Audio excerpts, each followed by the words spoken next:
Hello, race fans. Welcome to the inaugural episode of Fueled by Estrogen, a NASCAR podcast from the female perspective. Today, we'll be looking back at the good, the bad, and the ugly of the 2022 season and discussing our highlights, our WTF moments, and everything in between. Hey everyone, my name is Vanessa Markov, and I am honored to introduce our two panelists, L'Oreal and Jet White. Lori is an award-winning author and journalist, and Jet is the creator of online racing magazine Go TrackHopper, which features weekly coverage of the NASCAR Cup Series, as well as Formula One and IndyCar. And I am your host, the most recent addition to the TrackHopper team. So let's get right into it, because the 2022 season had a lot of highs and lows, lots of crash and burn moments, metaphorically and literally. Good one. So, Lori, what was your WTF moment? Well, I have several what the fuck moments from 2022, but one that ranks high on my list would be the Gateway race, where Chastain wrecked Denny Hamlin. And after Hamlin went in for repairs and returned to the track, he used lap after lap to take a swipe at Ross, driving across his nose and generally just screwing with him every time he got a chance. Now, I get it. I totally get it.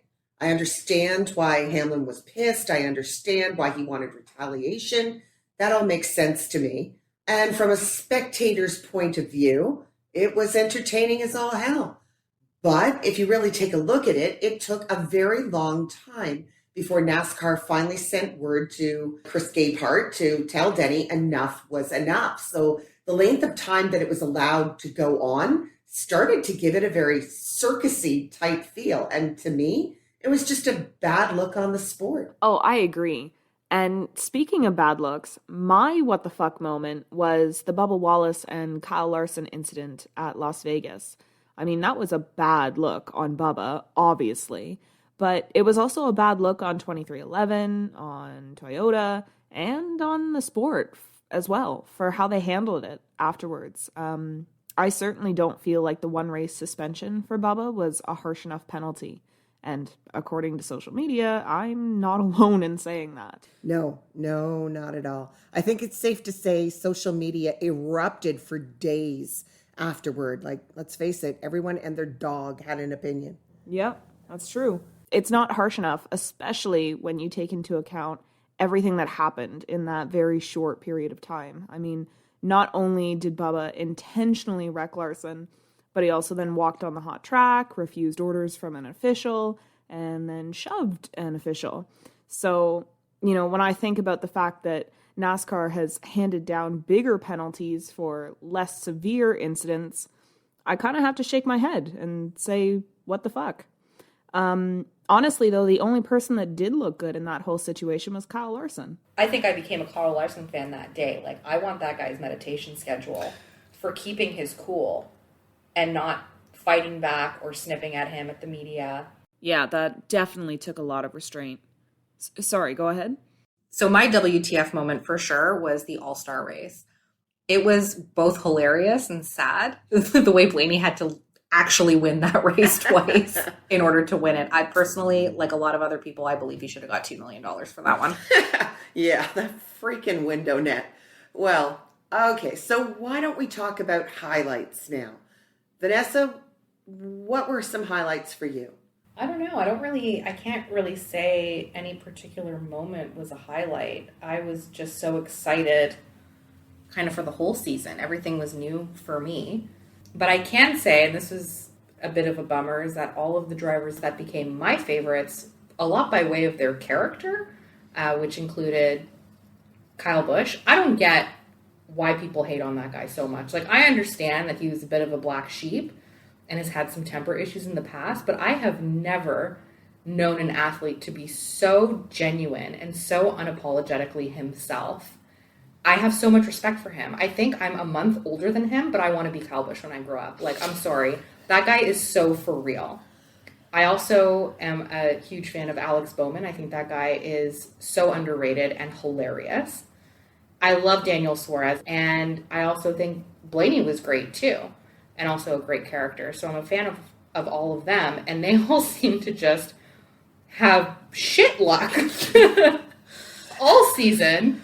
But then, of course, Kyle, with the reputation he had, for me to see him in his season was heartbreaking, truly. So I am really excited to see if I will get a taste of his past highs and successes next year. And Bowman, I mean, biggest bummer of the year was that injury. I was listening to his radio, and oh my goodness, to hear that was just heartbreaking.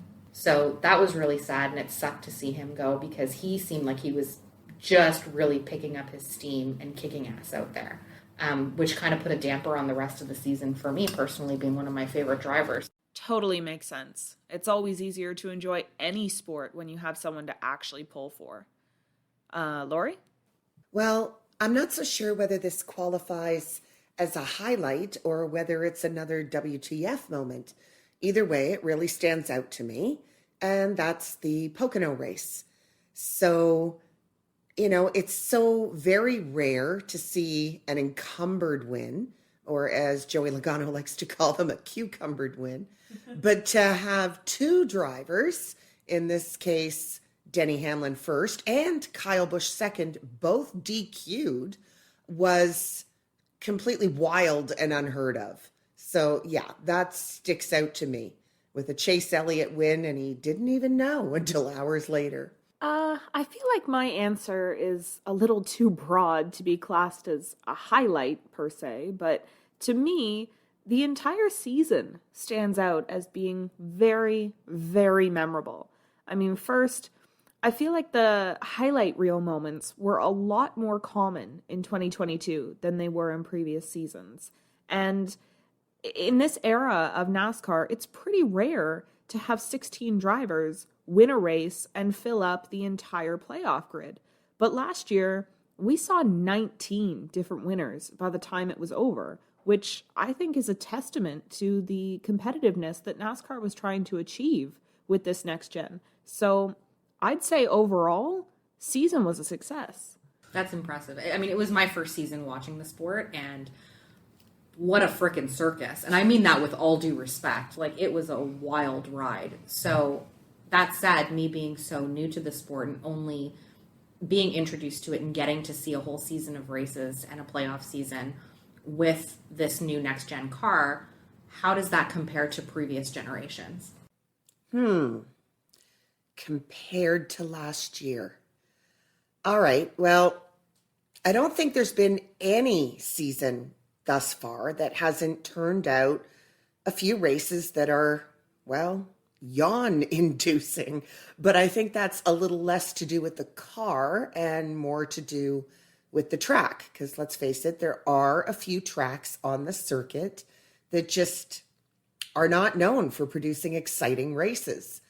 But with regard to last year specifically, I think it was frustrating at times. I think the next gen felt, for me personally, frustrating at times, particularly when it came to short tracks and road courses. Felt like they raced a little differently. It was just like no ability to pass. And even drivers mentioned this numerous times in interviews. And even as a spectator, you felt it. I don't know how many times I felt like I was trying to put my foot through the floor to try and give my drivers more throttle. And it just wasn't there. It was, almost palpable. It felt like the car was bogging down. So I would have liked to have seen more horsepower, more speed, more ability to pass. That being said, I don't think it played out as poorly as the doubters thought it would. It didn't play out as positively as the optimists thought it would. So, pretty much like everything in life, somewhere in the middle lies the truth. And you, what did you think? Overall, like I said, I think the next gen went fairly well. Obviously, I'm not going to sugarcoat it. Yes, there were some kinks that needed to be worked out, and the concussions were a major setback to the sport. I mean, we haven't seen that since 2017, but overall, I feel like in a lot of other areas, NASCAR definitely made some advancements. Yeah, but What about the fires and the tires? Holy crap, the tires. Like, for the love of God, bring back the inner liner. Yeah. We saw more pancakes than IHOP. Yeah, I can't defend the tires. That was a mess. I can write a manifesto on why we need better tires. But, props to the drivers. Despite everything against them, they certainly kept it interesting and entertaining. Whom, by the way, why don't we talk about who impressed us last season? And on the flip side, who disappointed us? I would honestly say Daniel Suarez impressed me the most. I know he had a really rough season, but the tenacity of that man is brilliant. And it was also great to be a new fan and to be there to actually watch him win his first race. There's just something extremely genuine and sweet about him, his career, his path, and also getting to see that in the docuseries and really learning more about him and how he felt. It really validated the impression that he gives off on the field. So he really impressed me last year, and I really hope that that continues to get better in 2023. The driver who actually disappointed me the most is my favorite driver in NASCAR, Kyle Busch.